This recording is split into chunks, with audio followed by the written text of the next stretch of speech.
There is a strange comfort in the tragedies of Sophocles. Not the comfort of easy answers, or of divine justice neatly distributed, or of suffering redeemed by a satisfying resolution. The comfort is something more difficult, and more permanent. It is the comfort of a work of art in which you recognize the full darkness of human existence, and find, at the center of that darkness, a dignity that survives it. Sophocles was born around 496 BC in Colonus, a village just outside Athens, the same village he would make immortal as the site of Oedipus's final rest.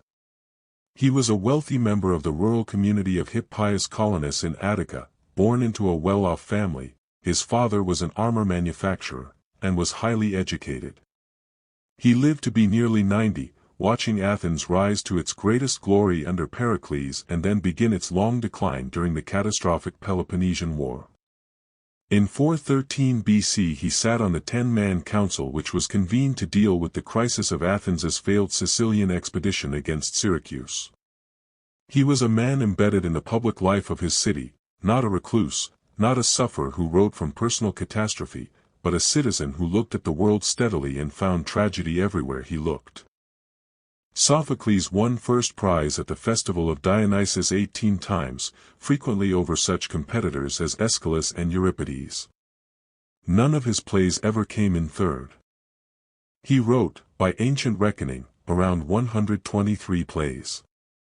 Only 7 survive completely: Ajax, Antigone, Trachinian women, Oedipus the king, Electra, Philoctetes, and Oedipus at Colonus. Those 7 are enough. They are enough to understand why, across 25 centuries, every generation that has encountered them has felt that Sophocles was writing about something permanent, about the condition of being human in a world that does not organize itself around human wishes.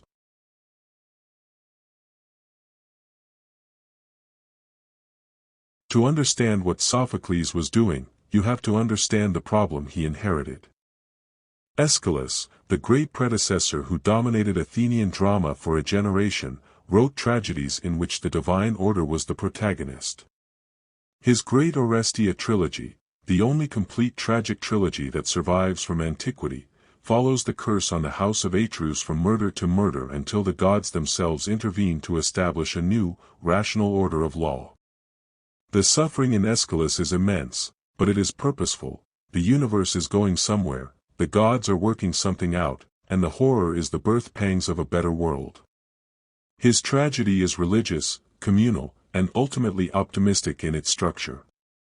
Its pathos is collective. Euripides, the great successor, rejected all of this. His tragedies are studies in the collapse of meaning, in what happens when the gods are absent, or cruel, or simply indifferent, and the individual human being is left alone with her own psychology, her own desires, her own destruction. His Medea, his Hecuba, his Trojan women are portraits of suffering without redemption, of violence without purpose, of the individual abandoned by every structure that was supposed to protect her. His pathos is personal, psychological, and ultimately without resolution. Sophocles stood between these two worlds. He was the mediator. And the question he spent his career trying to answer was, can you hold both of these things simultaneously, the divine order that Aeschylus believed in and the individual suffering that Euripides understood, without lying about either of them? His answer was not a philosophical argument. It was a form of poetry.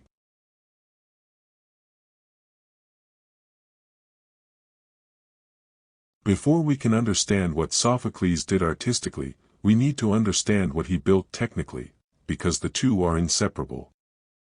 Sophocles revolutionized drama by introducing a third actor on stage. Prior to him, plays typically featured one or two actors who played multiple roles. This innovation allowed for richer storytelling and more dynamic interactions among characters. This sounds like a modest technical adjustment. It was anything but.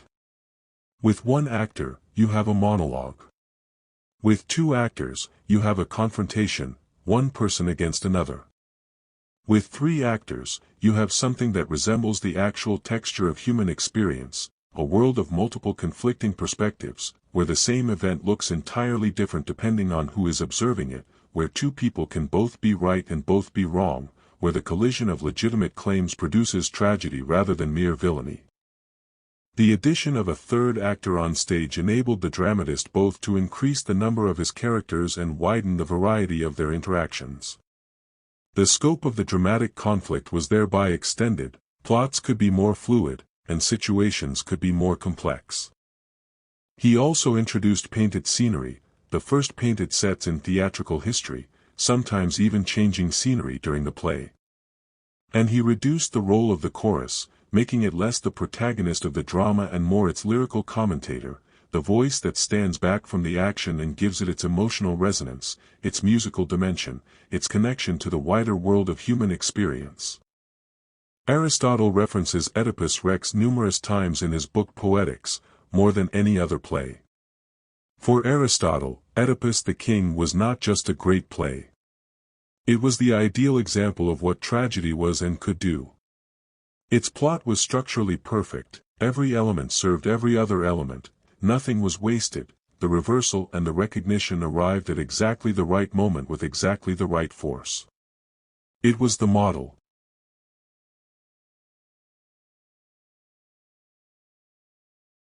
Oedipus the King is the play in which Sophocles' mastery of dramatic construction reaches its most dizzying expression. Everything about it is built on a single, devastating irony. The audience knows, from the very beginning, what Oedipus does not know. They know who he is. They know what he has done. And they watch, helplessly, as the man who is the most intelligent, most determined, most committed to justice in the play pursues the truth that will destroy him, and pursues it relentlessly, even when everyone around him begs him to stop.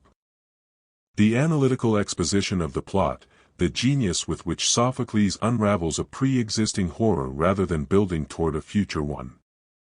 The tragedy has already happened before the play begins. Oedipus has already killed his father and married his mother. The drama is the discovery.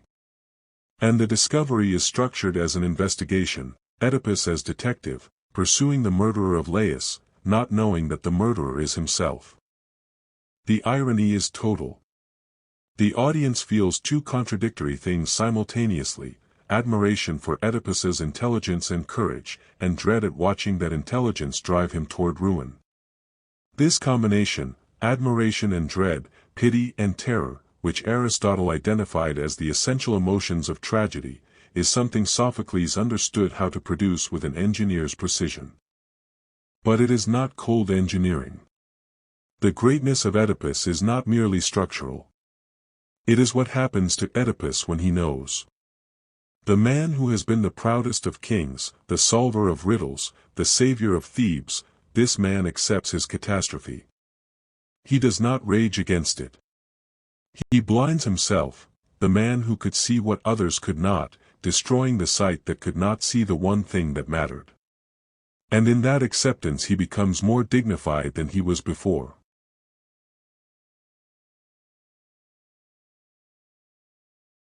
If Oedipus is Sophocles at his most architecturally brilliant, Antigone is Sophocles at his most honest, and his most painful. The situation is simple and absolute. Creon, king of Thebes, has decreed that the body of the traitor Polynices must not be buried. Antigone, Polynices' sister, defies the decree and buries her brother. She is caught and condemned to death. She goes to her death insisting on the primacy of the unwritten divine laws, the laws of family duty, of proper burial, of the love owed to the dead, over Creon's human law. There is no dramatic mediation possible in this play. Creon is not simply a tyrant. He is a man who genuinely believes that the stability of the state requires absolute obedience to law, that exceptions destroy the principle, that mercy for a traitor is treason. He has, in his own terms, a completely coherent position. And Antigone is not simply a rebel. She is a woman who follows a law older and more absolute than any king's decree. In her own terms, she has an equally coherent position. In Antigone, The conflict between obedience to man-made laws and obedience to higher laws, laws of duty to the gods and to one's family, is one of the play's central themes. Both of them are right. Both of them are wrong. The play does not resolve this. What it does is provide, between these irreconcilable positions, not a dramatic resolution but a lyric one. The chorus. The poetry. The music of the verse. The eurythmia that holds in suspension what logic cannot harmonize. Antigone's line, "I was not born to share in hatred, but to share in love," is not a philosophical argument that defeats Creon's position. It is a declaration of a different mode of being, one that the play shows as both beautiful and fatal. Antigone does not win. She dies.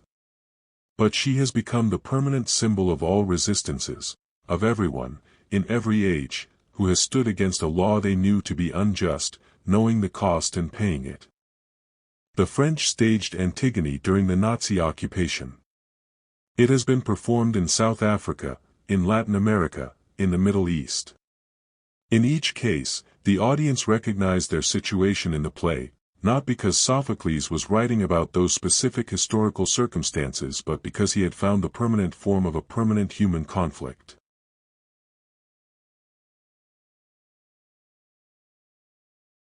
There is a distinction that is not obvious until you sit with it, and then becomes impossible to shake. The real name of the divine and human order in Sophocles' world is lyricism. Not reason. Not justice. Not divine providence. Lyricism. What does this mean? It means that the equilibrium Sophocles achieves, the sense of balance and order that he creates in his plays, is not an intellectual equilibrium. It is not a philosophical argument about why suffering is ultimately meaningful. It is an aesthetic equilibrium, the equilibrium of a well-made work of art, in which the darkness and the beauty are held in precisely calibrated tension, in which nothing is too much and nothing is too little, in which the horror is exactly as terrible as it needs to be and the consolation is exactly as slight as honesty requires. This is why the choruses matter so much. Ajax, the hero destroyed by wounded pride, the man who cannot sing his own elegy, dies alone. The entire plot of Ajax is constructed around Ajax, the mighty hero of the Trojan War whose pride drives him to treachery and finally to his own ruin and suicide. He cannot make peace with his catastrophe. He has no lyric gift, no capacity for the kind of acceptance that transforms suffering into dignity. He simply succumbs.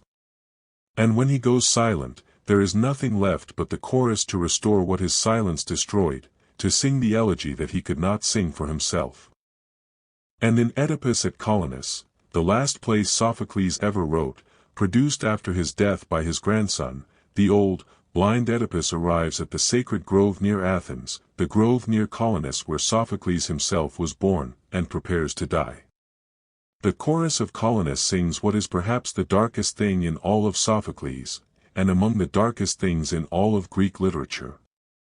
Never to have been born is best. But if you must see this light, the next best is to return as quickly as possible to where you came from. This is not nihilism. This is the lucid recognition of the human condition by a man who has lived 90 years and refused, throughout all of them, to look away from what he saw. The pessimism is not absolute, because through suffering, and only through suffering, we achieve the full consciousness of our situation in the cosmos. Without the tragic conflict, Antigone is just a sentimental girl. With it, she becomes the symbol of a universal human dignity. Without his catastrophe, Oedipus is just a clever king. With it, he becomes the symbol of the tragic errors of humanity itself, and of the capacity to accept what cannot be changed.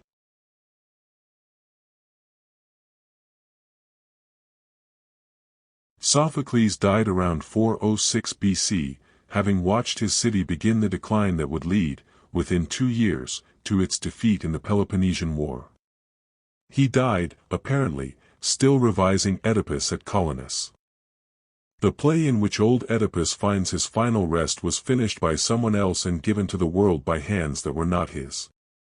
There is something appropriate in this, the same incompleteness that marks all human achievement, all human attempts to make something that will last beyond the conditions that produced it. His plays have lasted. They have lasted because Sophocles did something that almost no other artist has fully managed. He looked at the worst possibilities of human existence, at the man who kills his father and marries his mother without knowing it, at the woman who must choose between obedience and love and is destroyed by the choice, at the hero driven mad by wounded pride, at the old man wandering blind and rejected for years before finding his rest. And he transformed that darkness not by explaining it or resolving it but by giving it form. Perfect form. Form so exact, so economical, so precise that the darkness becomes, paradoxically, a source of light. This is Sophocles' humanism. Not a satisfied or self-sufficient humanism. The Greek world never forgot the fragility of everything human, never forgot the possible anger of the gods, never forgot the sadness of a world that imposes on us, at the end, the reverent silence at the close of every tragedy. But a genuine humanism nonetheless, the belief that human dignity survives catastrophe. That in the very act of acknowledging what has been lost, something is preserved. That the elegy, the song of grief and acceptance, is the most human thing we know how to make. Classicists have always preferred Sophocles to the other tragedians, and this preference carries a slight suspicion of aesthetic complacency.